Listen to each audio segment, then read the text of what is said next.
welcome back to another stream of ancient history that I'm doing here on Live with Roger Hansen. Today I have Karma back with me, and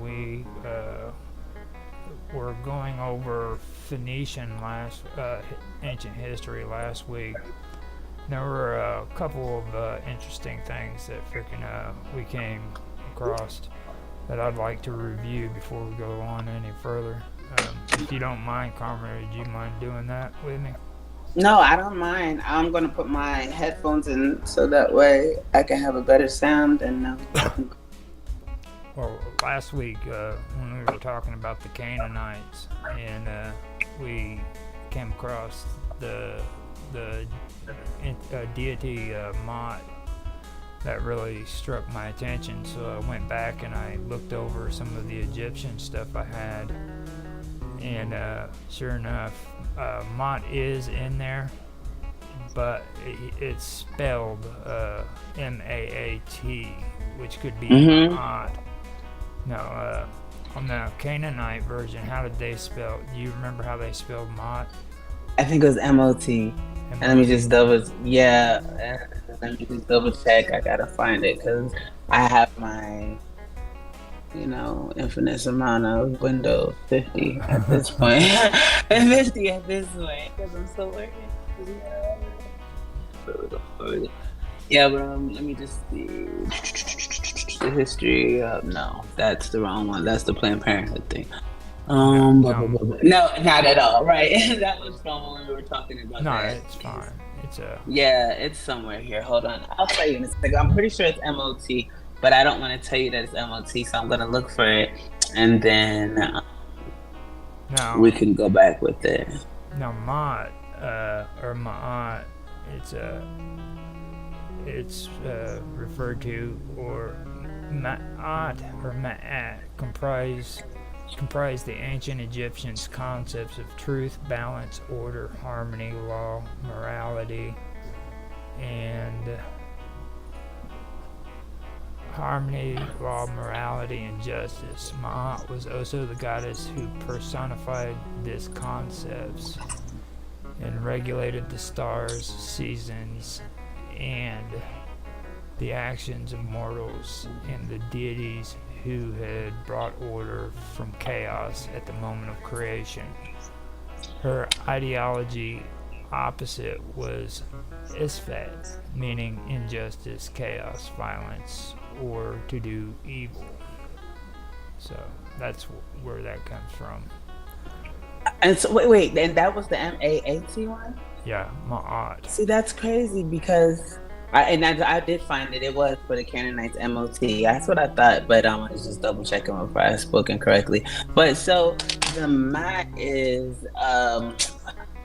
like, it sounds like the complete opposite of what you described. Yeah. Do you still have the description of them? Right here, it says blah blah blah blah.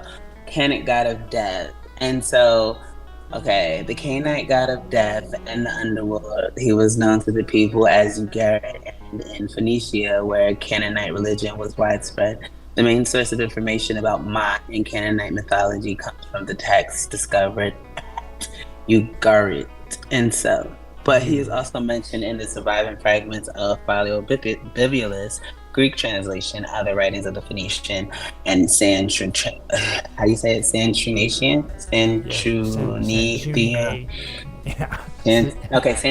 Okay, let me just slow down. I can see it. Santruniathion. Yeah. Sanchuniathion. Yeah, that's ridiculous. Sanchuniathion. Sanchuniathion. I'm gonna get it straight. Sanchuniathion. Thank you for saying it like that. That phonetic was so wrong. Sanchuniathion. See, I can say it because you said it. Thank you. Sanchuniathion. Yeah. So that's what it said. And you get my. And I know it's not the proper. Okay. You said that's not proper? Yeah, that's not even the proper one, but it's the closest I could come. I've had to say it a few times. So then you found this Ma'at, M-A-A-T, yeah. And I still had his up here. And then you said the Ma'at comprised the ancient. Yeah, that's what I said. The Egyptian concepts of truth. That's what I know the Ma'at to be, and that's what they call it, the Ma'at, not Mat. And then but I guess it is pronounced that if you run it together, and then they have the Ma'at gods and their principles, like you just spoke on: truth, justice, harmony, balance, order, propriety, and reciprocity. So. Now, see, it's in Amtuat, which is the 12 gates, and that was in the 11th hour, and I'm pretty sure it's in other hours within the writings. It's just that's the first place I could actually find it. But the 11th hour is the majesty of this great God takes up his position in this circle, and he sends forth words to the gods who are therein. Second Tuatai, Twitus? Tuatua, Okay. and it second Tuatai is the name of the gate of the city through which the great God passes. Re'in Corinth Epcot is the name of this city, the secret circle of the Tuat in which this great God passes on his way and comes forth at the eastern mountain of the sky, the eater of the eternity. The form there is the presence of the serpent Petra. And see right here, me and Rocket found out that was a different interpretation in the 12 gates, or the 12 hours. The Book of Amtuat calls it Petra, which was something that we caught before. That was a It was a misinterpretation because later on they changed the name. I believe Budge did the interpretation of it, and if I remember you saying this. Yeah, because I looked it up and it was these stones. Yeah. Now it says which dwell in this city, and they place themselves in the train of Ra when the birth of Kepler upon earth is about to take place. Then right here is where it says it. Whosoever shall make an image according to the figures which are depicted on the east of the palace of Ament in the hidden of the Tuat, and whosoever know them shall be in the position that divide his offering, and is a spirit who is suitably equipped both in heaven and upon the earth regularly and unceasingly. Sebet neb ua kesef sabu im pert is the name of the hour of the night which guide this great God in this circle. So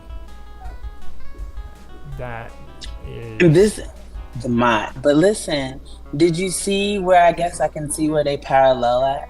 Because I just read it. Come back, lady with the wings. With her judging the souls, there it is. The goddess who judged the heart of the dead. And so doesn't that kind of technically go together?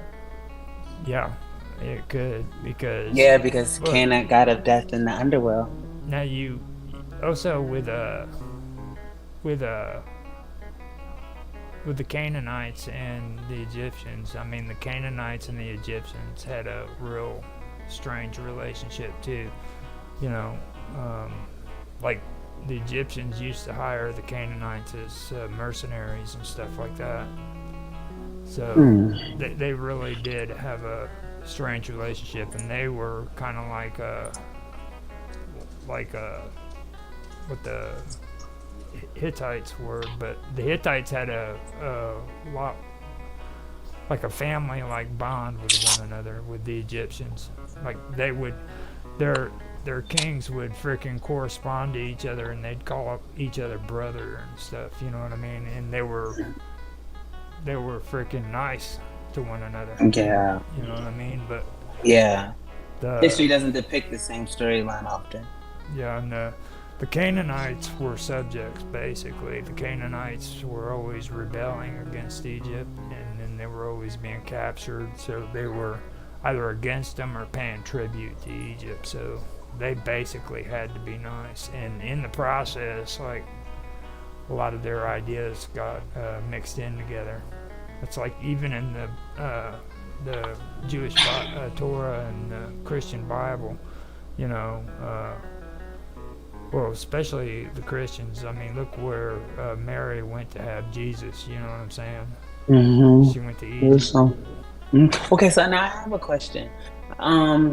The mercenary, you said that the Egyptians would hire the Canaanites as mercenaries, or was it the other way around? It was they would hire them as mercenaries because they were always having well, let me see, the Hittites.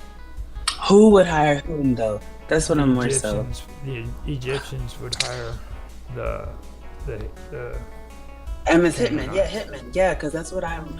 So, also called a soldier of fortune, a hired gun, a freelance, or a sellsword as a private individual who, because I'm just going to be completely honest, I had no clue what it meant, so I was looking it up, and that's why I was just wondering, like, what does this mean? And then I see here now. Hired for foreign, now see, it says different ones. It says for foreign services, but they were really hitmen. What, the Canaanites? Okay. Yeah, pretty much. Yeah. And so then, okay, that's Canaanites different. were they were pretty rough. It says a hired gun in big black letters. Like that's all that keeps standing out. A mercenary, also called a soldier of fortune, a hired gun. It's like, what in the world? A freelance or a sellsword? But the hired gun is just like in the middle of the page, all black, and I'm just sitting here like, okay. Okay. Now, let me see. I don't even have a clue where that Mott went to on that reading. Which one are you looking for? The one that I was just on, or I was reading it. I highlighted Petra because that was in the same area, and then I was going to see if I could find Mott written in that hour, and it's not there. But yeah, the goddess of justice and law. Now, right here, I went over and wanted to straighten it out too. Last time we were talking, I couldn't answer to you what the name of the sky goddess was.